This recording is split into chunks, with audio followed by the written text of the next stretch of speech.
Hi, I'm Dr. Sam Lamb. I'm the chair for the Berlin meeting coming up this October 23rd through 25th for the ISHRS. We're here with Christian Bisanga and Patrick Mwamba from Belgium.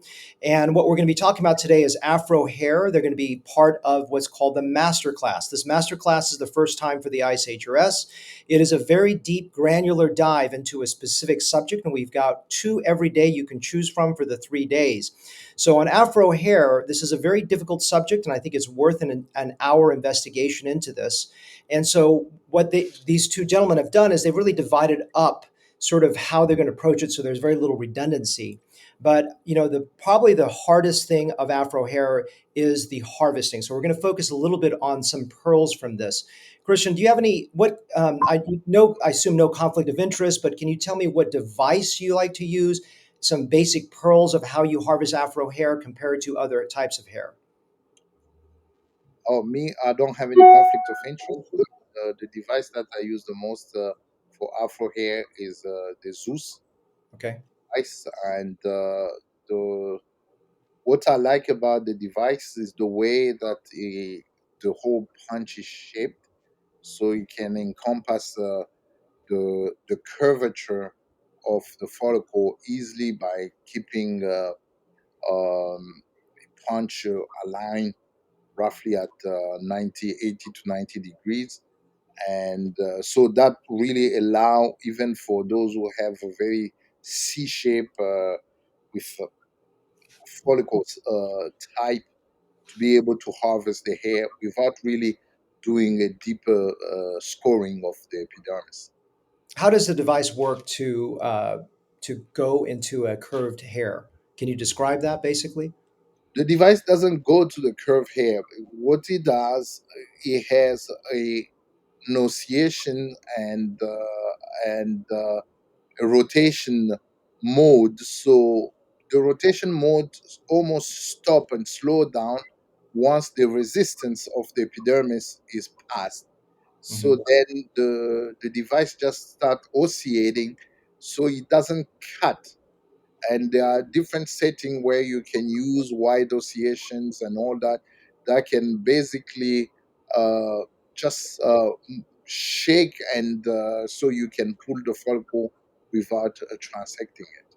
Now that sounds similar to like the Trivoline and WoW devices because they also have now the WoW has it and the Trivoline has always had these shake and vibration and turning modes. How is it different from those other devices? Is the shape of the punch. So it accommodates the curve. Yeah, I got the, it. Understand. the shape Uh, of the punch, I think, play a big. And do you use a different device for other types of hairs? I have a Trevellini device that I've used. I've tried couple wow device, but my main device that I use on a daily basis is Trividi. Is Trivellini? Yeah, Okay. All right, for Patrick. for other type of hair, but For other types. for Afro hair, solely the Zeus. Zeus. Okay, wonderful. And Patrick, what device do you use for Afro hair? For Afro hair, I use primarily the WOW device, the WOW Duo, Okay. and the Zeus. Of So course, when for you a long time I've been using the manual, but now I'm really using majority of the WOW and then the Zeus in some cases. Yeah. so how do you decide between those two instruments or devices? I decide, like, first of all, like for me, what is important for Afro hair is the type of punch, the hybrid punch. I Mhm. think we have the Wow Duo, the Zeus, and the Trivellini. And my preference right now is from the Wow, just because of the size of the punch. You know, with the wow I use like a 0.95, so I have Mhm. the impression like the cut on the skin is a little bit small, and Yes. I can get really nice graft. With the Zeus, I'm using the 18 gauge. Of course the graft looks perfect, but just like from a surgical perspective right now, I'm still a little bit, the size of the cut is a little bit bigger, and I know that there is the explanation that the way the design of the punch the healing is a little bit different, and then there's kind of a type of shrinking of the skin that makes finally the healing very good. But I'm still, I will say, learning, and I discuss a lot with Chris about, the post-op, about the impact of the bigger punch on the Mhm. skin. But in very difficult case like the C shape, I think I'm usually leaning toward the Zeus. But on the other G shape and all the other, I think the WoW did a very good job with that. So I'm usually playing. If the case is very difficult, then I go with the Zeus because of the size of the punch. I have the impression like I have to skip, a little bit to be a little bit wider in the way I take the graft. So that's How really the difference how in my. big is the 18 gauge Zeus compared to a 0.95 millimeter punch for a WoW? Is it pretty? Is it a little bit larger? You're saying? Yeah, it's a little bit larger. I think it's close to like a 1-1 if Okay. you look at comparing to a 0.9 that we use with the WoW. And Christian, are you using a that 18 gauge equivalent for Zeus harvesting?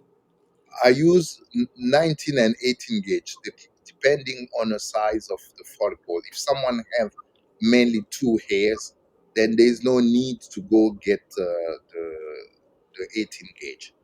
Okay. So I use if some of these patients who have a lot of three, fours that I feel like I need to get at least a 400-500 of those three hairs to give a volume and density, then I'll use the 18 gauge. So I usually balance according to the area, the type of hair that I want to harvest. Perfect. And Pat, you have no disclosures either with any of the instruments you mentioned. No, no conflict of Okay. interest. And just to No. be clear, I don't either. I use the WoW device. I don't have the Zeus. It's always interesting for me to learn about new devices of how to use it. One thing I've learned working with Afro Hair is, and find the WoW to have more sensitivity is, and I have both the WoW and the Trivellini, especially for Afro Hair. I lean on the WoW because it sucks into the graft. I can actually feel the when it sucks into the curvature, and I also arc my hand based on where that suck where it's moving. I can feel where that graph changes. Do you find that your trajectory entry for I know there are different types of curls. Are you curving as you go in? I know there's different types of dermal release and the depth. If obviously if a deeper release, you're going to have to do more curvature. Are you curving it during their entry? Are you always going sort of perpendicular straight in? And I'm going to ask Patrick to answer that question first, and then we'll go to Christian. Yeah, usually I just found out that I don't need to follow that curvature.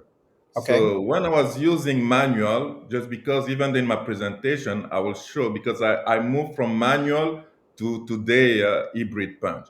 With the manual, I have that tendency of following the curvature because I was using like a kind of a dull, sharp punch, and then I follow the direction. But the difference that I've noticed with the hybrid punch, like the WoW and the Zeus, is just like the shape, the frame of the device of the punch suck the graft. So it's kind of pulling Yeah. the graft toward the thing. So it's aligning the thing. So you Correct. don't have to follow the curvature. The thing is, I always say, let the tools work. You I feel like agree. you don't do anything, but the tools does the work. But you But just have to prepare yourself to let the tool lead you. and when the tool is leading, I find that it does sometimes arc it because it's following the curve. Is that Yes, so? It's yes. naturally so. There's some natural curve. Christian, do you have any tips about that? Yeah, because you see the way we used to do FUE or harvesting hair has changed with these new devices. So to try to let the device lead you is typically what most doctors do not do. Hmm. So and then they have hard time adjusting to these new tools because they feel like they have to do it the Uh, old way. Uh, yes. and arcing is for me it depends really on a curvature, and because as you say you have that sacking, Yes. and so that curvature is the arc movement is always almost present uh, all the time. Okay, so we're all very similar in our comments, even though we may have answered a little differently. Well, guys, we're out of time, and I really want to thank you for your presence today. And I want to encourage all of you guys to come to Berlin again. And you can see this is just a snippet of how powerful these master classes will be. You can see that a 5 or 10 minute lecture and a topic as sophisticated as this won't work. You really need to go deep with these two masters. So I thank both of you, gentlemen, and I wish you a wonderful day. Thank you for the audience out there. Thank Thank you. you. Thank you very much, Sam.